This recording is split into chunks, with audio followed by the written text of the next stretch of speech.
Alrighty, calculate. So yesterday we did derivatives, and now we're going to do logs for bases that are other than e on exponential and logarithmic functions.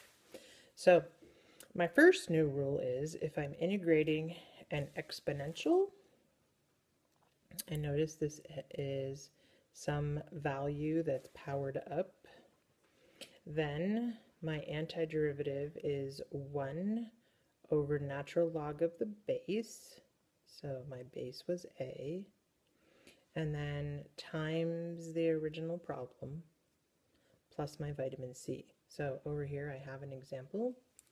So if I were taking the antiderivative of this, I want 1 over natural log of the base is 2, times the original problem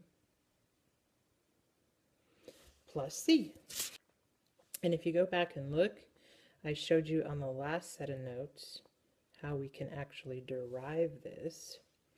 And so a shortcut, if I did a quick example of this, of log 2 of, let's say, 5, would be the natural log of 5 over the natural log of 2. Alright, so a few things to be on the lookout for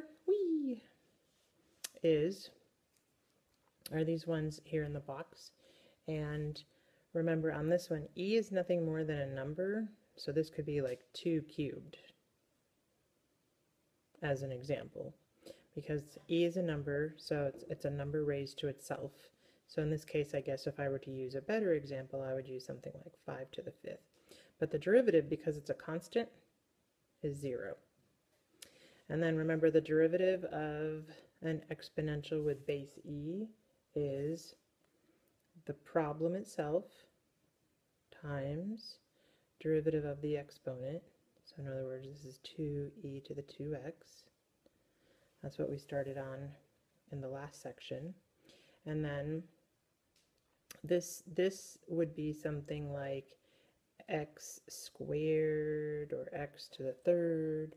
And so I would be powering down and then decreasing the power by 1, because e is nothing more than a constant. And for the last one,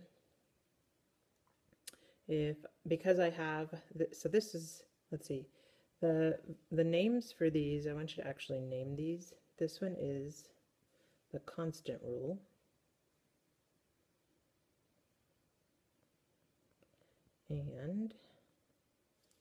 And the next one is the exponential rule. Hopefully you have more room on your paper than I did on mine.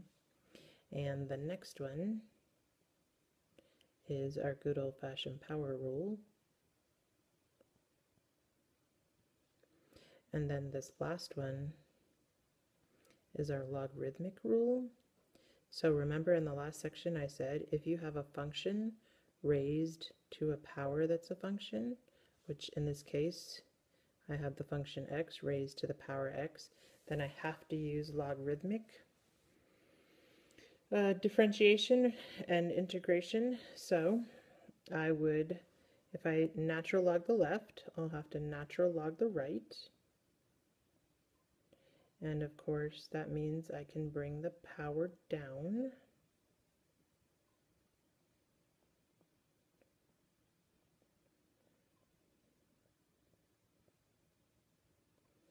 And so taking the derivative, I'll have 1 over y times y prime.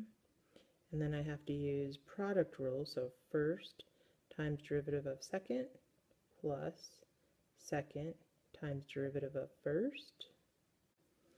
And of course that simplifies to 1 plus natural log of x. And then I'll have to multiply both sides by y to get that to cancel. And then I'll substitute in y because I'm not supposed to leave a y in there. So y was x to the x, and then times 1 plus natural log of x. A little bit squished.